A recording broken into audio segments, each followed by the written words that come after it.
after my recent release of my Division 2 video, a lot of people asked me what was the Division 1 like. So I figured because of the fact that we released a video on the Division 2, that it was probably time to release a video on the Division 1, the granddaddy that started it all. Now 2016 was quite the year for gaming, with titles such as Doom, Forza Horizon 3, Titanfall 2, Dark Souls 3 and Hitman. 2016 was a year that if you were going to release a game, you certainly had to come to the plate and make sure you brought the goods. And let me just say that Massive Entertainment and Ubisoft certainly did that when they released The Division. For those who don't know the story of The Division, during Black Friday, a devastating pandemic sweeps through New York City, and one by one, basic services fail. In only a few days, without food or water, society collapses into chaos. The Division, which is an autonomous unit of tactical agents, is activated, leading seemingly ordinary lives among us. These agents are trained to operate independently in order to save society. So when society falls, we rise. Now in The Division, which is an action shooter RPG, you get a unique gameplay experience unlike no other. It mixes tactical combat and online features, while you stride across New York streets alone or with up to 3 friends and define the fate of your agent. As you'd explore the map, you'll encounter dynamic events, loot and craft new weapons and gear, and customize your agent to take back the city from vicious enemy factions. As you finish the campaign, you will unlock new difficulty levels and transition to a whole new experience, the endgame. But be careful, because the more you progress, the more challenging but also rewarding it will become. And from this point, you'll discover diverse activities that will keep you on the edge for months.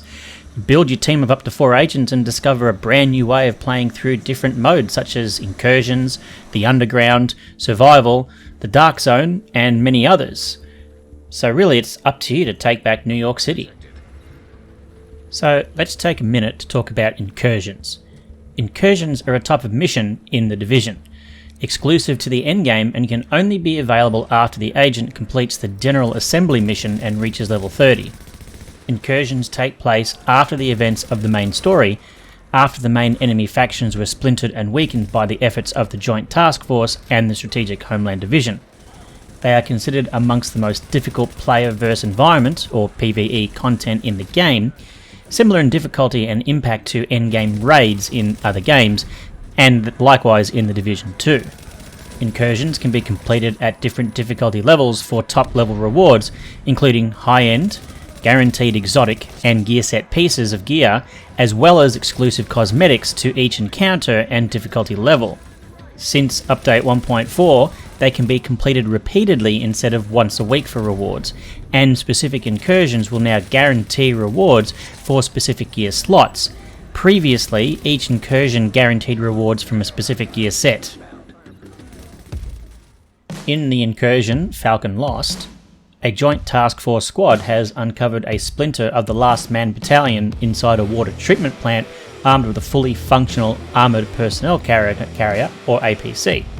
A squad of Division agents must work together to battle through waves of vengeful LMB forces and destroy the heavily defended APC before either the LMB brings it topside to wreak havoc, or the federal government cuts its losses and bombs the plan. In the incursion Clear Sky, a team of Rikers somehow discover and capture a Last Man Battalion surface-to-air missile launcher emplacement and have used it to shoot down an SHD Osprey coming from the Dark Zone. A squad of Division agents must head for Columbus Circle, wrest the site from the Rikers, and recover the wrecked aircraft and its pilot before any more damage can be done. In the Dragon's Nest incursion, the Joint Task Force are investigating a massing of cleaner forces in the Port Control Transit Terminal. A squad of Division agents join the investigation and ultimately uncover the cleaner's new secret weapon, a fire truck mounted with a flamethrower and incendiary mortar launcher christened the Dragon. The squad of agents must destroy Dragon 1 before it ever sees the light of day and wreaks havoc upon New York City. And the final incursion added to the Division was Stolen Signal, where a local television studio and broadcasting centre run by the Joint Task Force was overrun by a band of Rikers and taken over. A squad of Division agents must head inside the studios, rescue the JTF personnel held hostage there, and crush the Rikers before any damage is done. Playing through these incursions is not any easy feat. As you play through, there will be challenges that will surface that you'll have to try and work out on the fly until, of course, you've done it a few times and know what you're doing. You'll have to understand how to play through the mission and how to attack at the right times, things to destroy when they become available, and enemies to hold off in certain areas to allow agents to disarm things or interact with terminals on the other side of the map.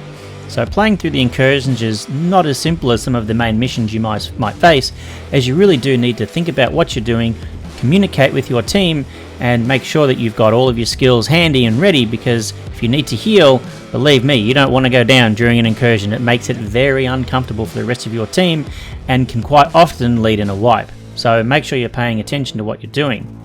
The incursions can be very rewarding.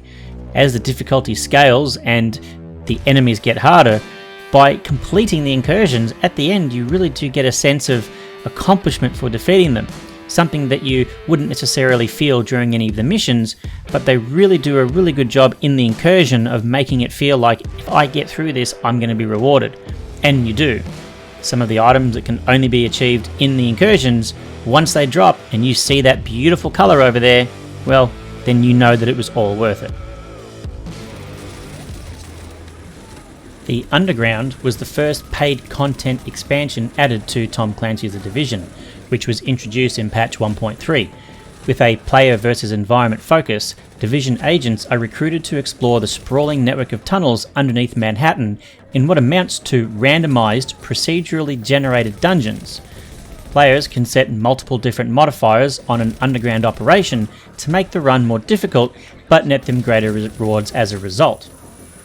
All underground related content is accessed in the Tactical Operations Center, hidden underneath the terminal and away from the public.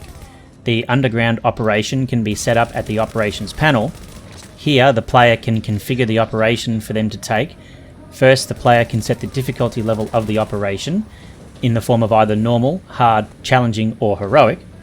Next, the player will select how many phases of the underground operation will have.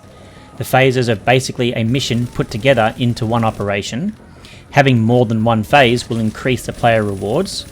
Normal difficulty cannot have multi-phase operations, while heroic operations cannot have single-phase operations. Finally, the player will select the directives to apply in the operation, and the directives affect the gameplay aspects, but will increase the player rewards.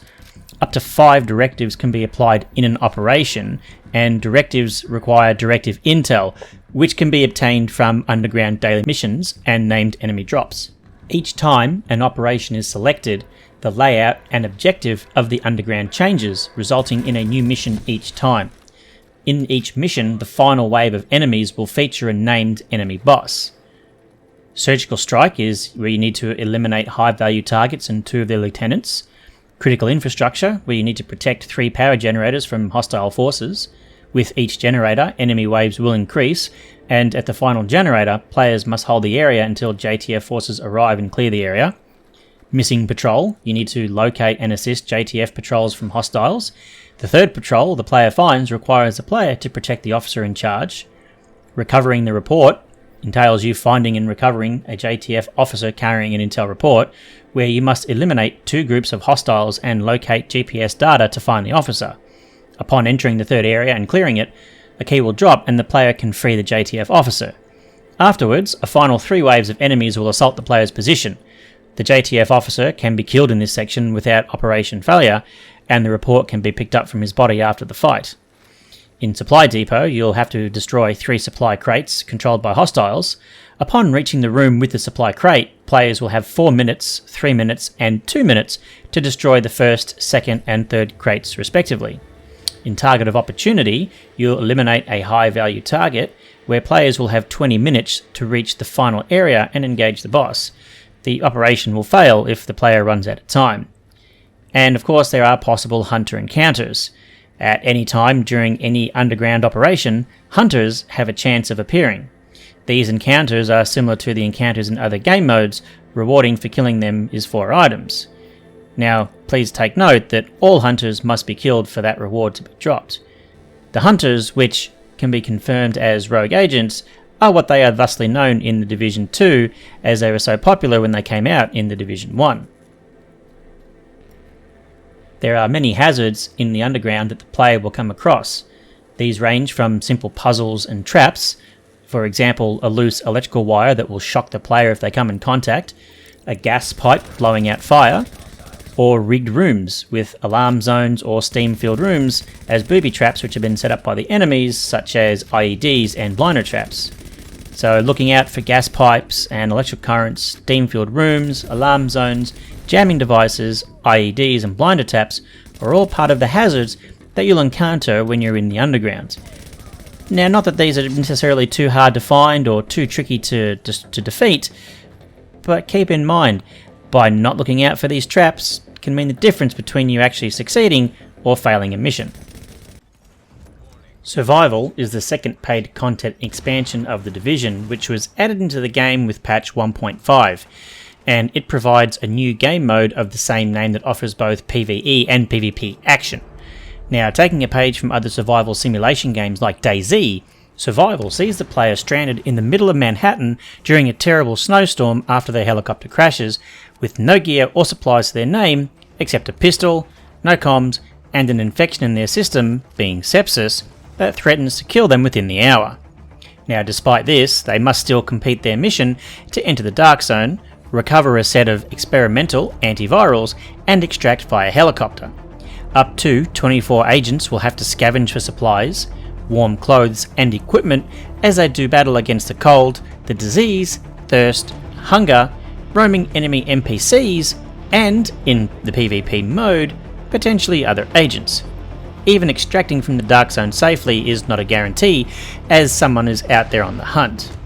Now, the survival is such a very large, complex part of the game that for me to include an explanation of what you do in survival and how it works in this video would just see it blow out past half an hour, and I'm trying to really avoid that. So I might look at doing a video just on survival, but otherwise, yeah, look, trust me, it's really a lot of fun and worth trying out. The Dark Zone is a large, untamed region in the heart of Manhattan, which has been quarantined from the rest of the already quarantined borough. This no man's land is filled with countless bodies, some of the most ruthless and dangerous enemies in the city, and lots of abandoned hardware and gear left behind by the authorities who couldn't maintain control. Only those Division agents courageous enough and well equipped enough should consider braving the region to recover the equipment still inside, assuming they don't run into any of those who have disavowed the Division. The Dark Zone, billed as the most dangerous region in all of Manhattan, passes as the game's open PvP zone. Player versus player environment content includes dealing with some of the most dangerous NPCs in the game roaming the zone, recovering top grade gear and tech left behind in the zone and extracting it safely. However, the Dark Zone is also where players can go rogue and attack each other, with surviving manhunts and sabotaging item extractions providing their own rewards. The Dark Zone also serves as the location for a couple game modes like Last Stand and Survival. Now, the Dark Zone is the only location in which players can roam solo or in a group in an openly PvP environment without major limits, such as time limits or limited lives like in Survival and Last Stand modes. The Dark Zone has many large contaminated areas that require a level 4 filter. Now, mostly these are the old underground subway stations or malls. Cleaners typically roam these areas, whereas the rioters, Rikers and LMB roam the surface. Within these contaminated areas, however, are Dark Zone loot crates, and most require the Dark Zone level 20 to even open. There are landmarks that can be cleared, and by clearing each landmark has their own landmark caches which you can open to also get loot, which can be repeated once they respawn. Added in Update 1.1, supply drops will occur periodically inside the Dark Zone. This is an event in which a V-22 Osprey drops 1 to 2 supply crates randomly in each section of a Dark Zone. The contents of these crates vary between gear, attachments and weapons, all of which are already decontaminated, meaning that they do not need to be extracted and are immediately placed in the player's inventory. If the player's inventory is already full, the items will be placed in the player's stash and can be retrieved later. When the event begins, aside from the HUD and ISAC notifications, the player can hear and see a V-22 Osprey fly directly over the Dark Zone. After the aircraft has left, the player can check their map for the locations of the supply drops. Supply drops are marked by a big yellow package icon with a parachute. Now these will self-destruct 5 minutes after landing. Players should also take caution when attempting to take the supply drops, as each drop will have a squad of elite enemies being led by a named elite guarding them. The yellow supply drop icon also turns red when a player attacks the elite enemies, which can be seen by all players in the Dark Zone. Now, to take a supply drop, it's extremely recommended, but still optional, to kill the elites guarding the drop. The player can then simply go up to the crate and hold the action button to claim it. If the player has squad mates, all players in the squad can earn the rewards as well, but must be near the crate when it is open to collect them. Any players that are not in the squad that have captured the crate, regardless of their distance to the crate, will not get the rewards. Which means, if the agent and their squad kill all of the elites and some random person comes up and opens a crate before the agent's squad does, the random person will get all of the loot, therefore stealing the agent's crate. After the crate has been claimed, it will begin a self-destruction sequence and count down to detonation. The explosion radius will be shown on the ground around it, similar to a grenade, and will deal only minor to moderate damage to players in its vicinity. If the agent is lucky, he can eventually get an exotic weapon or armor piece from the named bosses that they've killed who are guarding the supply drops, or from the supply drops themselves. The Dark Zone in Division 1, in my opinion, is a lot more fun than the Dark Zone in the Division 2. While they both offer the same sort of style of gameplay and PvP action that you might expect, there's just something about the Dark Zone in the Division 1 that I don't think they were able to recreate in number 2. The Dark Zone in the Division 1 is truly a work of art. You should check it out.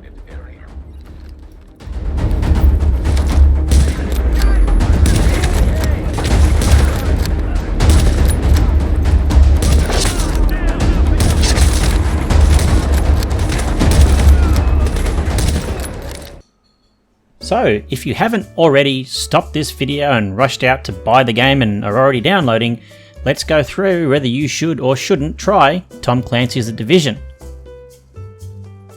Now, I will point out something that I think is very important for a game of its age. You can now actually get the game as a free trial through Ubisoft, or it is actually included if you have the Uplay Game Pass, which means that you don't have to outlay for the game if you want to try this. So if you've got that pass, I highly suggest doing it.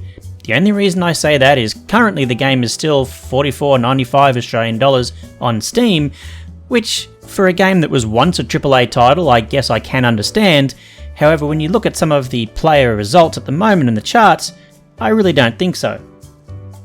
That, of course, is just for the base game. You could buy the gold edition for $74.95, and keeping in mind there's still the season pass and the underground survival and the last stand packs and a few other DLCs that if you want them, you're going to be looking at a little bit over $135 for the DLCs by themselves, plus the base game. So trust me, go and get the Uplay pass, and that's the best way to try this game. Now, on to the important bits. The graphics. Now look, the graphics in The Division and The Division 2 are just phenomenal. Ubisoft and Massive really wanted to make a very detailed and immersive world, and you know what, I don't think they could have done a better job, to be perfectly honest. The detail that you'll find in the graphics are just phenomenal, from items on the street, to burning cars, to blown out tyres, to dead bodies, to abandoned Sierra tents. It's just absolutely phenomenal. Like, every inch of the world has got some detail, and even for a game released in 2016 using their own engine, I gotta tell you, just the graphical fidelity is still really, really good for a game of that era. I mean, you go and have a look at a couple other games from 2016 and I'd say you'll struggle to find games with as clear graphics and graphical detail as The Division. They've just truly made a work of art. The detail in the world, in the guns, the missions, again, I don't think there's a game that actually can rate any higher. Like, detail is as high as you can go for a game like this, from gun modifications to outfits to the gear and how all your different sets work, the bonuses, the recalibration of your gear, the upgrade, all of that stuff. I mean, even as far as some of the story, the way that they've written the story and the lengths they've gone to really put detail into it all, that the game is off the charts as far as detail goes. There's really nothing more I can say. The game, A+. It's just the best as far as detail goes. the engagement. I mean, when you're following the story and some of the cutscenes and just the feeling of the world and understanding what happened during the pandemic, I mean, the engagement is off the chart. The engagement is so high that, apart from the fact that there were some moments where you sort of were waiting for that next bit of story, it would have been nice to have maybe an extra cutscene, is really the only reason it doesn't score 100 here. The engagement is just fantastic. It's a beautiful game to play. It's a lot of fun, and going through the missions and all of the modes, I got to tell you, it's a highly engaging game, and if you haven't played it, it still stands up and is still worth it. Now, when we talk about the replay value, this is one that I have very mixed feelings about, but I have to look at logically. Now, while there's a lot of content in the Division when you reach end game that will require you to play with or against other players, at the time of recording this video, there was exactly 893 people playing it through Steam. Now, that's obviously the Steam chart, so I don't know how many people are playing in Ubisoft, so just going off that, that's how I'm gauging with the replay value. Now, the reason that I'm saying it's sort of right in the middle is a lot of the content you can replay by yourself for the fun. You can go back, do missions on harder difficulty, work on increasing your gear, have fun exploring the Dark Zone. But the problem is that with the lower player base, being obviously that it's from 2016 and we have the Division 2 that's currently out for people to play, with less people playing this, it might be slightly harder to actually find other players for PvP in the Dark Zone. You might struggle to find people to play survival with and some of the other PvP content. But as far as enjoying the game for the solo experience, there is still replay value there. So it does sort of land, in my opinion, right in the middle there on 50, because while you won't be able to do some things, or it might take a bit longer to do some things, you can still enjoy replaying this game over and over and over. And look, I know I did for the tune of about 980 hours or whatever it was. So there's definitely a lot of replay value there. Now, based on all that, the average score of this game gets on this scale is an 83. So as you can see, it's certainly something that is still ranked very high on the scales. And look, there's a lot of other games out there that are newer and might feel better and may have a little bit better quality, but I tell you what, if there's nothing that's really on your radar right now and you're looking for a really fun, engaging, tactical first-person, well, over-the-shoulder sort of shooter game, then hey look, the Division is certainly something to try. Now, if you haven't played the Division 2 or any of the Divisions, I suggest, if you've got the time, go and play the Division 1 first. Fully understand the story, fully appreciate the story before moving into number 2. However, if you're someone who's only played number 2 and maybe haven't finished that or are still enjoying it, play the Division 2 until you're completely done with it and then go and enjoy the Division 1. I can promise you won't be disappointed. Division is a lot of fun, and if you haven't tried it, by all means go out and get it now. As always, I want to thank everyone so much for coming and watching this video, and hopefully it's given you an insight into the Division and whether or not you should or shouldn't try it. And while you're here, hit that notification bell, subscribe, and like the video. It tells me that you like what I'm doing. And please, drop a comment. If you've been playing the Division for a while, let me know how you think of the game. Let me know, and our viewers, what the players are like today. Is it easy to find people in the Dark Zone? Is it easy to find other players for survival? I'm sure myself and everyone watching really want to know. So, thanks for stopping by, and I will see you on the next one.